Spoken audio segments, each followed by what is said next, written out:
एक बार एक दुकानदार था, उसका मांस बेचने का कारोबार था। वह लोगों को ताजा कटा मांस बेचा करता। इस तरह वह अपना और अपने परिवार का पालन पोषण करता था। एक दिन उस मांस के व्यापारी की दुकान के आगे से एक संत गुजर रहे थे। उन्होंने उस व्यापारी की दुकान की तरफ देखा तो वह तुरंत वहां गए। उन्होंने व्यापारी से कहा, तुम ये क्या कर रहे हो? तुम पातकी हो, ठाकुर से मांस तुलवा रहे हो। उस संत की बात उस दुकानदार की समझ में नहीं आई और वह बोला, मांस तो मैं तोल रहा हूँ, फिर ठाकुर कहाँ से दिखाई दे गए तुम्हें? दुकानदार की इस बात पर संत ने कहा, देखो, तुमने जो मांस तोलने के लिए बाट की जगह शालिग्राम जी को रखा है। दुकानदार की इस बात पर संत ने कहा, देखो, तुमने मांस तोलने की बाट की जगह पर शालिग्राम जी को रखा है। तुम शालिग्राम जी से मांस तोल रहे हो। यह बात सुनकर दुकानदार हैरान रह गया कि यह तो मैं पत्थर समझकर उठा लाया था। मुझे पत्थर ही लग रहा था। ये शालिग्राम है। इस बात की समझ मुझ जैसे अज्ञानी को कैसे होती भला? उस दुकानदार की आंखों से अश्रु बहने लगे और संत के पैरों में गिरकर वो पश्चाताप करने लगा। संत ने कहा, यह शालिग्राम को गंगा जल से धोकर मंदिर में पधराओ और प्रभु से माफी मांग लेना। संत के जाने के बाद उस दुकानदार ने स्नान करके शालिग्राम जी को गंगा में स्नान करवा दिया और मंदिर के प्रांगण में रख दिया और भगवान से प्रार्थना करके माफी मांगने लगे। हे प्रभु, मैंने अज्ञानतावश आपसे मांस तुलवा लिया, इसलिए आप मुझे जो सजा देंगे मुझे मंजूर होगी। वह दुकानदार यह सोचकर कि वह कितना मूर्ख है कि भगवान से ना जाने कितने सालों से मांस तुलवाता रहा और प्रभु कितने दयालु हैं कि उसके घोर अपराध करने के बाद भी उसे वह उसके परिवार के भरण पोषण करते रहे। अपनी गलानीवश उसने यह निर्णय लिया कि ताउम्र वह अब प्रभु की भक्ति करके अपने पाप से मुक्ति पालेगा। उस दुकानदार ने अपनी दुकान अपने बेटे को संभाल कर खुद तीर्थों के लिए निकल पड़ा। वह एक वैरागी की भांति भटकता रहा। एक दिन वह भटकते भटकते एक गांव में पहुंचा। वहां रात्रि के समय विश्राम के लिए शरण मांगकर रुक गया। वह एक घर में उस घर के मालिक की शरण में रुककर रात्रि काट रहा था। वह रात्रि भोजन मकान मालिक से पाकर रात को सोने के लिए उस मकान के आंगन में सो रहा था। तभी अर्धरात्रि के समय एक महिला उसके समीप आई और उसकी चारपाई पर ही उसके बगल में सो गई। तभी उसकी आंख खुल गई और वह अपनी चारपाई पर महिला को देखकर तुरंत खड़ा हो गया। मगर जैसे ही वह घबराकर चारपाई से नीचे उतरा, उस महिला ने उसे फिर चारपाई पर खींच लिया।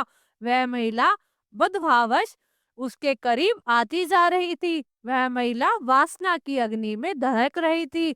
यह सब देख उस महिला ने कहा, आप यहाँ क्या कर रही हो? यह सब देख उसने महिला से कहा, आप यह क्या कर रही हो? मैं एक त्यागी संत हूँ और तुम इस समय वासना से भरी हो। तुम मुझसे दूर हो जाओ, नहीं तो मैं अभी इसी समय ये घर को त्याग दूंगा। महिला ने संत के रूखे शब्दों को सुना, मानो उसे वह तीर की भांति भेद रहे हो। वह लपकती हुई संत को अपनी बाहुपाश में समेटकर अपनी मनमानी करके आतुर हो रही थी। संत ने पूछा, तुम हो कौन और मुझसे इस तरह व्यवहार क्यों कर रही हो? तो वह महिला बोली, तुम जिस घर में ठहरे हो यह घर मेरा है, मैं इस घर की मालकिन हूँ। वह व्यक्ति जिसने तुम्हें रात्रि विश्राम के लिए शरण दी है वह मेरा पति है। तब तो संत बोले, ठीक है, तुम्हारे पति घर में सो रहे हैं और तुम्हें उनके पास जाना चाहिए। तब वह महिला बोली, तुम जब मेरे घर पर शरण के लिए आए थे तब मैंने तुम्हें देखा था। तुम्हारे रूप और यौवन की मैं दीवानी हुई जा रही थी। तुम्हें पाने की लालसा में मैंने यह बीते कुछ पल बहुत मुश्किल से गुजारे। अब तुम्हारा सामीप्य मिल गया तो भला मैं तुम्हें कैसे अलग और क्यों करूं? अब उस संत ने उस महिला को समझाने की कोशिश की। देखो, तुम एक विवाहिता हो, तुम्हारा कर्तव्य पति सेवा है। ऐसे में तुम मुझ जैसे वैरागी को पाना चाहती हो। यहाँ तुम्हारे शरण यहाँ तुम्हें शरण नहीं मिल सकती। तुम्हारी जगह अपने पति के पास है। जाओ, लौट जाओ अपने पति के पास। वह महिला कुछ सुनने को तैयार ना थी। तब वह बोली, अच्छा, तो मेरे और तुम्हारे बीच में मेरा पति आ रहा है। अगर मेरा पति ना हो तो तुम मुझे अपना लेते। वह तुरंत घर के भीतर गई। उस महिला ने घर पर रखी पति की तलवार को निकाला और उस तलवार से पति पर वार कर दिया। उसका पति वहीं मर गया। वह खून से भरी तलवार ले जाकर उस संत को दिखाते हुए बोली, लो, मैंने तुम्हारे और मेरे बीच खड़ी पति रूपी दीवार को नष्ट कर दी। मैंने अपने पति का गला काट डाला। अब वह कभी हम दोनों के बीच में नहीं आ सकेगा। बेचारा संत यह सब देख वहां से भागने लगे। बहुत कोशिश के बाद भी संत वहां नहीं रुके। तो उस महिला ने उस तलवार से खुद पर वार किया और सदैव के लिए खत्म हो गई। संत जैसे तैसे वहां से निकल कर भागे और बहुत दुखी रहने लगे। उनका दुखी चेहरा देख एक संत ने उन्हें कहा, लगता है तुम बहुत दुखी हो। क्या बात है जो तुम्हें परेशान कर रही है? हम संतों को अपने दुखों से नहीं, दूसरों के दुखों से दुखी होते हैं। तुम्हारे साथ कौन सा दुख है? तब उस संत ने वह सारी घटना उस संत को बताई। संत ने उस संत की बातों को ध्यान से सुना और इस सारी घटना का उनको समझ आ गया। वह संत उस दुकानदार संत से बोले, यह सब तो होना ही था, इसमें तुम्हारा कोई दोष नहीं है। अब तुम शांत मन से भक्ति करो। तब वह संत दुकानदार बोले कि यह सब कुछ होना ही था, इसका क्या मतलब है? तब वह संत हंसते हुए बोले, तुम मेरे पास बैठो, मैं तुम्हें सब बताता हूँ।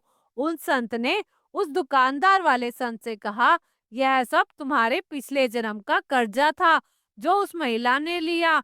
संत बोले, कैसा बदला? अब संत उन्हें बताने लगे कि पूर्व जन्म में तुम प्रभु की भक्ति के लिए घर बार छोड़कर सुने स्थान में रहते थे और भक्ति करते थे। एक दिन जब तुम ध्यान में मगन होकर प्रभु की भक्ति कर रहे थे, तभी वहां एक गाय भागती हुई आई। तुमने गाय को देखा और चुप रहे। गाय को एक कसाई पकड़ना चाहता था। गाय उस कसाई से बचती हुई भागती हुई वहां आई। गाय तुमसे अपने बचाव की उम्मीद से देखने लगी, मगर तुमने भक्तिवश उस पर ध्यान नहीं दिया, तो वह डरती हुई कहीं और जाकर अपना बचाव करना चाहती थी और वहां से चली गई। तभी उसके पीछे पीछे भागता हुआ कसाई तुम्हारे सामने हाथ में तलवार लिए आया। तुम जिस स्थान पर बैठे थे वह ठीक चौराहे पर बना हुआ था। वहां से चार मार्ग निकलते थे, इसलिए कसाई वहां रुका। उसे समझ नहीं आ रहा था कि वह गाय कहाँ गई है। चारों तरफ नजर दौड़ाकर वह कसाई तुम्हारे पास आया और तुमसे उस गाय के बारे में पूछा। तुमने किसी गाय को यहाँ से भागते हुए देखा है? तुमने उस कसाई की तरफ देखे बिना बंद आंखों से ही उस रास्ते की तरफ हाथ दे दिया जिस रास्ते पर वो गाय गई थी। वह किसाई तुम्हारे इशारे को देख उसी रास्ते पर चला गया जहाँ पर वो गाय भागती हुई गई थी और उस गाय को कसाई ने अपनी तलवार से मार दिया।